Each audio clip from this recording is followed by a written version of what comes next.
दोस्तों, कहानी की शुरुआत होती है क्वान नाम के लड़के से, जो कुछ समय पहले तक ताइक्वांडो खेल का नेशनल चैंपियन हुआ करता था। लेकिन हम देखते हैं कि आजकल वो अपना सारा दिन एक इंटरनेट कैफे में बैठकर वीडियो गेम्स खेलने में बर्बाद कर देता था। उसके पास कोई नौकरी नहीं थी, लेकिन उसकी गेमिंग स्किल्स कमाल की थी। और ऐसे ही एक ऑनलाइन गेम में उसके कैरेक्टर का नाम कैप्टन था और कुछ दूसरे दोस्तों के साथ उसकी एक टीम भी थी, जिसका नाम उन्होंने रखा था रेजररेक्शन।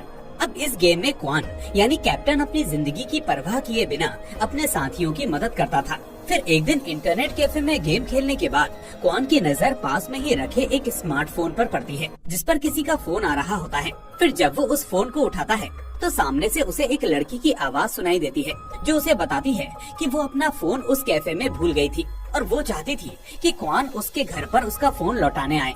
अब पहले तो क्वान अपनी गेम छोड़कर आने को बिल्कुल भी तैयार नहीं था, लेकिन जब उस लड़की ने कहा कि वो इस काम के बदले में उसे $300 देगी, तो क्वान झट से राजी हो जाता है और उसके घर के लिए निकल पड़ता है। इसके बाद जब क्वान उसके घर पहुंचता है तो वो देखता है कि दरवाजा पहले से ही खुला हुआ था और वो लड़की बाथरूम में नहा रही थी।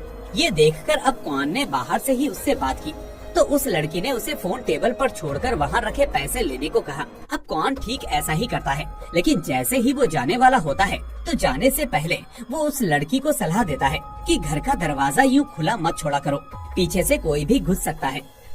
अब सीन यहाँ से शिफ्ट होता है, जहाँ अगले दिन हम देखते हैं कि जब क्वान अपने कमरे में सो रहा था तो अचानक कुछ पुलिस वाले उसके घर में घुस आते हैं और उसे गिरफ्तार करके ले जाते हैं। अब यहाँ हमें पता चलता है कि असल में क्वान पर उसी लड़की के कत्ल का इल्जाम था, जिसको वो कल रात उसका फोन वापस करने गया था। अब फिलहाल क्वान को कुछ समझ में नहीं आता कि उसके साथ हो क्या रहा है। ऊपर से उसके हाथ में खून लगा हुआ था और कत्ल का हथियार भी उसके कमरे से मिला था। और इतना ही नहीं, बल्कि उसकी उंगलियों के निशान और डीएनए के सैंपल्स भी उसी लड़की के घर में पाए गए थे। पुलिस को बिल्डिंग के सिक्योरिटी कैमरे में उसकी फुटेज भी मिली थी और इसके अलावा उस लड़की के घर में क्वान का सीमन भी पाया गया था।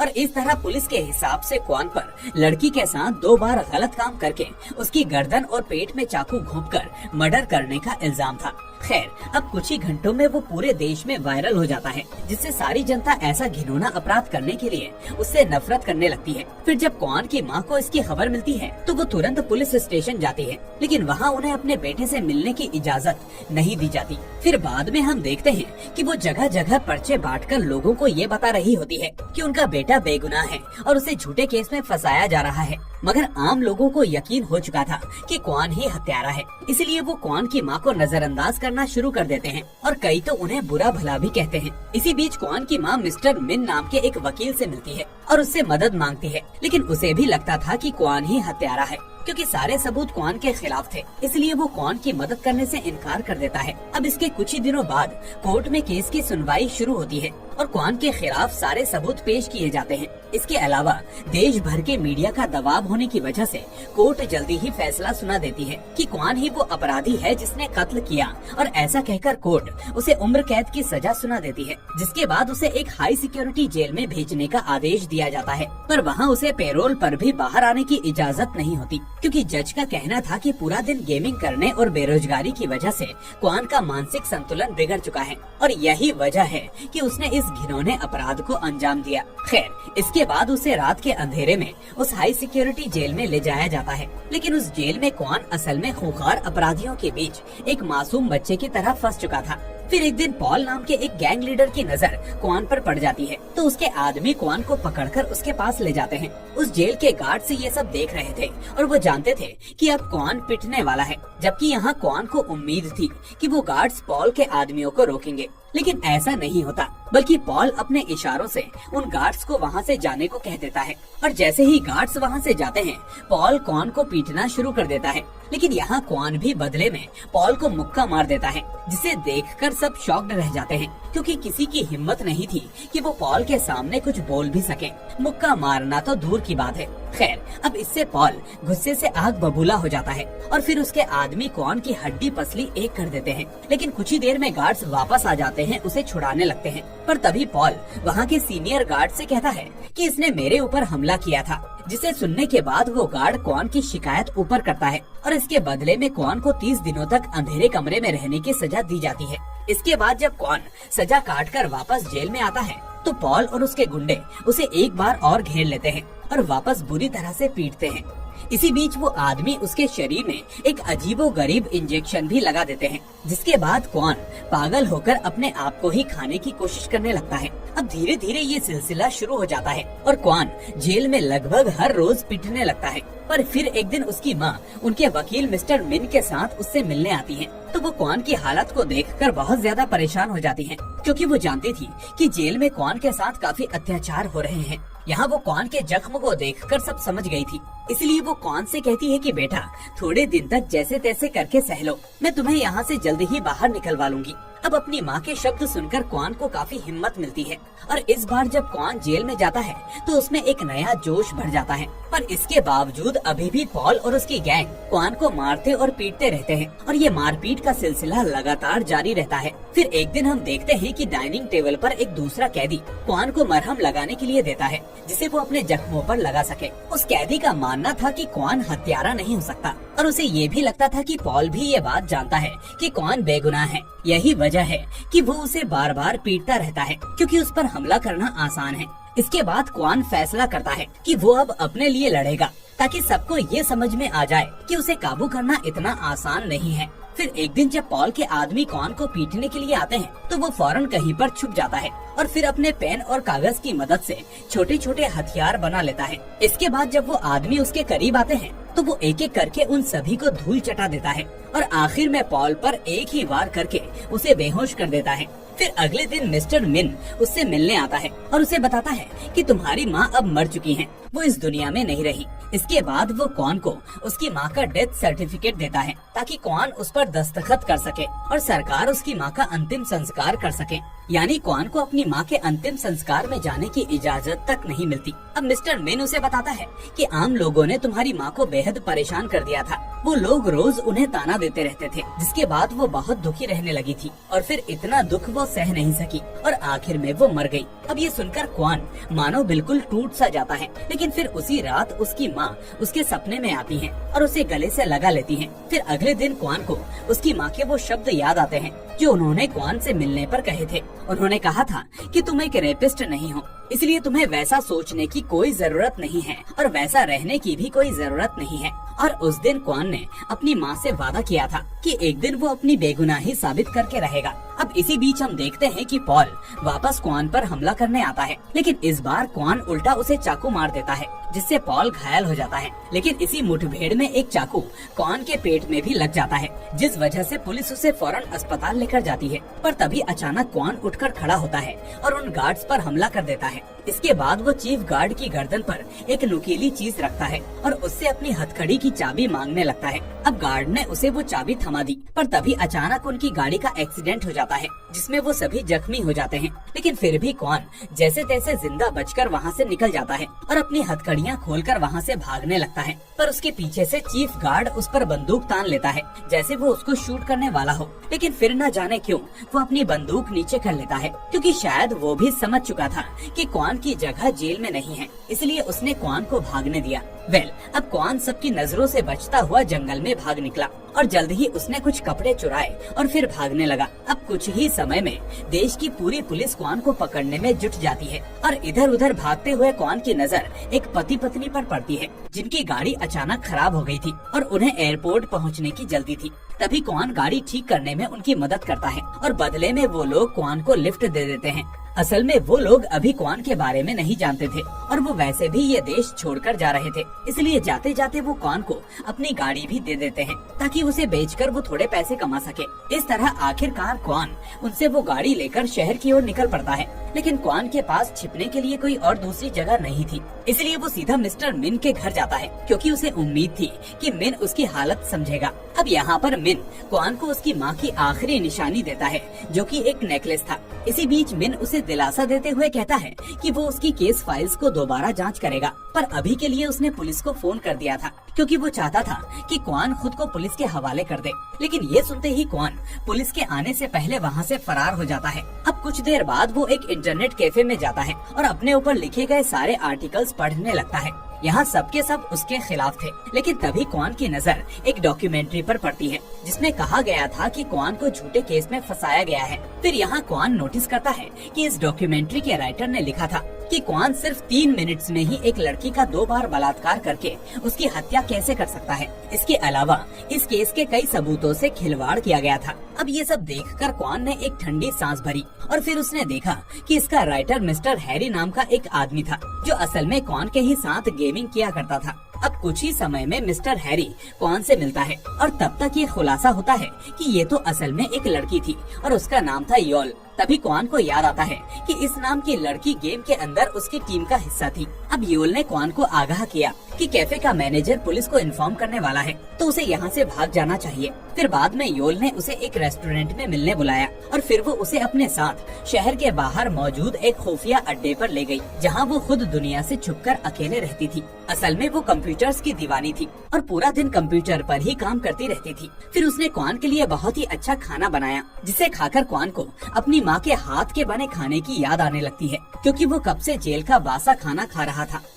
अब कुछ ही समय में उसकी गेम वाली टीम के बाकी साथी भी वहाँ पर आ पहुँचते हैं, क्योंकि अब वो भी क्वान की मदद करना चाहते हैं, जैसा क्वान गेम में उनकी करता था। यहाँ योल ने इस केस पर रिसर्च करके सबूतों की सारी गलतियाँ ढूंढ निकाली थी और अब वो पूरी टीम के साथ मिलकर क्वान को बेगुनाह साबित करना चाहती थी। फिर उनकी टीम ने मिलकर हाल ही में हुए सभी हाई प्रोफाइल केसेस की जांच की और इसी दौरान उन्हें सभी क्राइम सीन्स के कैमरा फुटेज में एक खास ट्रक दिखाई दिया। और फिर जब योल ने उस ट्रक की जानकारी निकाली तो उसे पता चलता है कि वो एक स्क्रैप यार्ड के नाम पर खरीदा गया था। इसके बाद अब क्वान छुपकर स्क्रैप यार्ड पहुंचता है, तो वहाँ उसने 2 आदमियों को देखा जो एक बड़ा सा बक्सा एक गाड़ी में रखकर ले जा रहे थे। अब क्वान ने उनका पीछा किया और एक बिल्डिंग में पहुँच गया। फिर यहाँ उसे पता चलता है कि ये एक नोजू यंग नाम के एक मशहूर टीवी एक्टर का घर था। अब उसी पल क्वान ने ये देखा कि उस बक्से में नोजू यंग की लाश थी, जिसे वो 2 आदमी उठाकर लाए थे। फिर क्वान ने एक कोने में छुपकर देखा कि कुछ स्पेशल एजेंट्स वहां आकर कत्ल के सबूत तैयार करने लगे। वो असल में उंगलियों के निशान और बाल जैसे सबूत रख रहे थे और तभी ये खुलासा होता है कि क्वान का वकील मिस्टर मिन ही इस मिशन के पीछे का मास्टरमाइंड था। और तभी हमें पता चलता है कि असल में नोजू यंग की असली कातिल शू नाम की एक अमीर बिजनेसमैन की बेटी थी और अपनी बेटी को जेल जाने से बचाने के लिए उसने मिस्टर मिन को नकली सबूत तैयार करके किसी और पर इल्जाम डालने का काम सौंपा था। इसके बाद हम देखते हैं कि मिस्टर मिन की बिल्डिंग में उसका एक खुफिया कमरा था, जो सिर्फ उसके चेहरे से ही खुलता था। वहाँ उसने एक इंटेलिजेंस सुपर कंप्यूटर की मदद से एक ऐसी लड़की ढूंढ निकाली जिस पर शू की बेटी वाला इल्जाम थोपा जा सके, और इस लड़की का नाम सो था, जिसका नोजू से कोई लेना देना नहीं था और वो अपनी जिंदगी आराम से जी रही थी। उसे तो कोई अंदाजा ही नहीं था कि आगे चलकर उसके साथ क्या होने वाला है। वहीं दूसरी ओर क्वान ने नोजू के घर से एक तस्वीर चुरा ली, जिस पर मिन के एजेंट्स ने किसी और की उंगलियों के निशान छोड़े थे, और फिर उसने वापस जाकर योल को ये तस्वीर दे दी ताकि वो उन उंगलियों के निशानों को स्कैन करके ये पता लगा सके कि मिन इस बार किस बेगुनाह को फंसाने वाला है। अब कुछ ही समय में योल ने पता लगा लिया कि ये सो नाम की एक लड़की के फिंगरप्रिंट्स हैं। असल में मिन ने अपनी टीम को सो के घर भेजा था ताकि वो उसे बेहोश करके उसके बाल, खून और थूक के सैंपल्स ले सके, ताकि उसके नकली सबूत नोजू के कत्ल के केस में इस्तेमाल किए जा सके। इसके बाद उन्होंने सो को फोन करके नोजू के घर बुलाया और इधर क्वान ने भी सो का फोन टैप कर लिया था और वो सारी बातें सुन रहा था। और तभी उसे याद आती है कि ये वही आवाज थी जिसने उस दिन क्वान को क्राइम सीन पर बुलाया था। दरअसल सच तो ये था कि क्वान के केस में भी उस लड़की को एक अमीरजादे ने मारा था और उसे बचाने के चक्कर में ही क्वान के नकली सबूत बनाकर उसे बलि का बकरा बनाया गया था। खैर, अब क्वान उस लड़की से मिलने पहुंचा जिसकी आवाज उसने फोन पर सुनी थी। क्वान ने उस लड़की को अगवा करने की कोशिश की, मगर वो ऐन वक्त पर मोटरसाइकिल पर किसी और के साथ भाग गई। अब क्वान भी उसका पीछा करने लगा, मगर रास्ते में ही उसकी गाड़ी खराब हो गई और फिर अचानक पॉल और उसके आदमियों ने उसे पकड़ लिया। असल में पॉल भी किसी तरह से जेल से छूट गया था और अब वो क्वान को एक सुनसान जगह पर ले जाकर उसे टॉर्चर करने लगा, क्योंकि क्वान ने जेल में उस पर हमला किया था और अब पॉल उसका बदला लेने आया था। मगर उसी समय योल ने स्वाट को खबर कर दी कि क्वान यहाँ पर मौजूद है, जिसके बाद जल्द ही स्वाट टीम उसे पकड़ने आ पहुँची। अब स्वाट टीम ने उसे पॉल के चंगुल से छुड़ाया और इसी मौके का फायदा उठाकर क्वान वहाँ से भाग गया। तभी योल उसे गाड़ी में लेने आ गई और फिर वो दोनों वहाँ से फरार हो गए। अब रास्ते में क्वान ने पूछा कि आखिर पॉल उस तक कैसे पहुँचा, तो योल को क्वान की माँ के नेकलेस में एक ट्रैकर मिला और तब उन्हें एहसास हुआ कि मिन अभी भी उस पर नजर रखे हुए है, क्योंकि उसी ने क्वान को ये नेकलेस दिया था ताकि उसे हर वक्त क्वान की लोकेशन मिलती रहे, जिस वजह से आखिरकार क्वान को अपने दिल पर पत्थर रखकर अपनी माँ की आखिरी निशानी को भी फेंकना पड़ता है। फिर बाद में क्वान की टीम ने कुछ ड्रोन्स बनाए और उन्हें मिस्टर मिन की बिल्डिंग स्कैन करने को भेजा, क्योंकि उन्हें यकीन था कि वहाँ जरूर कोई हाईटेक सुपर कंप्यूटर होगा जिसमें पूरे देश के लोगों का डेटा भरा हुआ है। और खुशकिस्मती से उनका शक सही निकलता है और उन्हें वो सुपर कंप्यूटर दिख जाता है। उधर क्वान ने नोजू के घर से सारे नकली सबूत हटा दिए और बाद में जब मिन को इसका पता चला तो उसने अपने एजेंट्स को पूरा घर साफ करके किसी और जगह पर क्राइम सीन बनाने को कहा। लेकिन जल्द ही क्वान ने उनके नकली सबूतों वाले वैन को ही बॉम्ब से उड़ा दिया। इसके बाद हम शू की बेटी को देखते हैं, जो एक हॉस्पिटल में पेशेंट होने का नाटक करके छुपी हुई थी। वो अब जल्द ही यहाँ से बाहर निकलना चाहती थी और इसके लिए मिन को जल्द से जल्द एक नया क्राइम सीन तैयार करना था। इसलिए अब बिजनेसमैन शू मिन को धमकी देकर जल्द से जल्द मिशन पूरा करने को कहता है और फिर वहाँ से चला जाता है। अब मिन एक नई जगह पर क्राइम सीन बनाना शुरू करता है और इसी दौरान क्वान मौका पाकर मिन का नाम लेकर शू की बेटी को उसी क्राइम सीन पर ले जाता है और इस तरह शू की बेटी को ही उसके असली अपराध के लिए गिरफ्तार कर लिया जाता है। जल्द ही ये खबर पूरे देश में आग की तरह फैल गई, जिसके बाद मिन का मिशन पूरी तरह से नाकामयाब हो चुका था। अब क्वान ने उसे फोन करके कहा कि अब पूरी दुनिया के सामने तेरा पर्दाफाश होगा। मगर तब हमने देखा कि मिन किसी तरह का साइको था, जो ये बात सुनकर खुश होने लगता है कि किसी में तो दम है उससे टक्कर लेने की। मिन ने कहा कि वो बार बार नकली क्राइम सीन तैयार करते करते थक चुका है। दरअसल वो आसानी से ये काम करके बोर हो चुका था, लेकिन अब क्वान उसके काम में मुश्किलें पैदा कर रहा था, तो अब ये उसके लिए दोबारा से एक्साइटिंग हो गया था। अब मिन ये बकवास कर ही रहा था कि तभी क्वान ने फोन काट दिया, जिससे मिन को बहुत गुस्सा आया और तभी उसकी नजर अपने ऑफिस में पड़ी तो उसके पैरों तले जमीन खिसक गई, क्योंकि उसकी सेक्रेटरी का कत्ल हो चुका था और उसे एहसास हुआ कि ये फोन असल में उसे भटकाने के लिए किया गया था और क्वान उसके घर में घुस चुका है। अब मिन तुरंत अपने खुफिया कमरे की तरफ दौड़ता है, लेकिन तभी क्वान ने उसे पीछे से पकड़ लिया और बेरहमी से पीटने लगा। अब वो दोनों लड़ते हुए उसके हाईटेक सुपर कंप्यूटर के पास पहुंच चुके थे। जब क्वान ने मिन का सुपर कंप्यूटर देखा तो उसे उसमें क्वान को फंसाने की वीडियो भी मिली। साथ ही क्वान को अपनी माँ की वीडियोस भी मिली, जिसमें वो अकेली क्वान की रिहाई के लिए आवाज उठा रही थी। और तभी अचानक मिन ने उसे बताया कि तेरी माँ ऐसे ही नहीं मरी, मैंने ही उसे मारा है, क्योंकि वो बार बार धरने देकर मुश्किलें पैदा कर रही थी, जिस वजह से लोग इमोशनल होकर उसके सपोर्ट में आने लगे थे। अब ये सुनकर तो क्वान गुस्से से पागल हो गया और उसने मिन को बहुत मारा। इसके बाद वो मिन के सुपर कंप्यूटर से सारे सबूत योल की ड्राइव में ट्रांसफर करने लगा। लेकिन तभी अचानक पॉल ने क्वान को फोन करके कहा कि उसने क्वान की टीम को अगवा कर लिया है और अगर वो नहीं आया तो वो उन्हें मौत के घाट उतार देगा। तब मिन ने कहा कि नेकलेस में ट्रैकर की मदद से हमें योल के अड्डे का पता लग गया था और अब पॉल ने वहां जाकर उसके सभी साथियों को बंदी बना रखा है और अगर क्वान 30 मिनट के अंदर उन्हें बचाने नहीं पहुंचा तो पॉल उन सबको मार देगा। अब क्वान के पास डेटा ट्रांसफर करने का इंतजार करने का समय नहीं था, इसलिए वो तुरंत अपने साथियों की जान बचाने के लिए निकल पड़ा। इसी दौरान मिन ने क्वान को फोन करके कहा कि वो अपने अगले मिशन में योल को ही बलि का बकरा बनाने वाला है, इसलिए उसने अपने स्पेशल एजेंट्स को भेजकर योल का डीएनए और बाकी सबूत हासिल कर लिए। वहीं दूसरी ओर योल के अड्डे पर पॉल ने एक आदमी पर गोली चलाई, पर उसका निशाना चूक गया। तभी अचानक बिजली चली गई और उसी पल क्वान वहां पहुंच गया। फिर उसने अपनी जबरदस्त फाइटिंग स्किल्स से पॉल के आदमियों की हड्डी पसली एक कर दी। इसके बाद क्वान की टीम एक टीवी स्टेशन की ओर निकल पड़ी। अब रास्ते में उन्होंने पॉल के गुंडों, मिन के स्पेशल एजेंट्स और पुलिस तक से पीछा छुड़वाया और तभी उन्होंने देखा कि मिन ने टीवी चैनल्स को हैक करके क्वान की टीम को खूंखार अपराधियों का नाम दे दिया था। खैर, अब जैसे ही क्वान और उसकी टीम टीवी स्टेशन पहुंची तो बाकी की टीम अपने पीछे पड़े गुंडे और पुलिस का ध्यान भटकाने में लग गए, जबकि योल ने कमांड सेंटर में अपना कंप्यूटर सिस्टम चालू कर लिया। अब वो देश भर के टीवी चैनल्स पर मिन की असलियत का पर्दाफाश करने वाली थी, मगर जल्द ही पुलिस ने योल को छोड़कर बाकी सभी साथियों को गिरफ्तार कर लिया।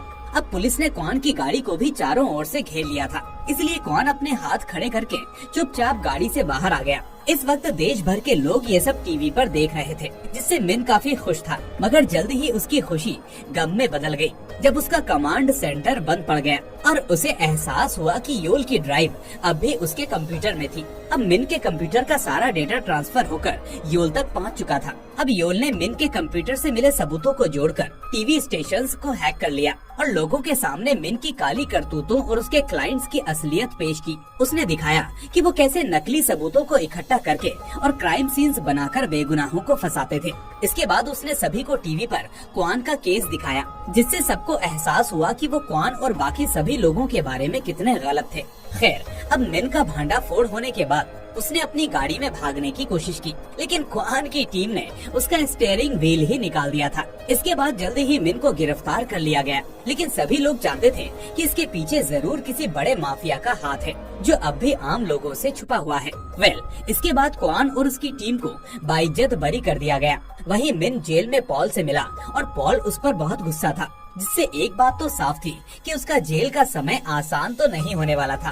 और दोस्तों, इसी के साथ मूवी यहाँ पर दी एंड हो जाती है। तो दोस्तों, आपको ये मूवी कैसी लगी हमें कमेंट करके जरूर बताएं। साथ ही वीडियो को लाइक और इसे अपने दोस्तों के साथ शेयर करना ना भूलें।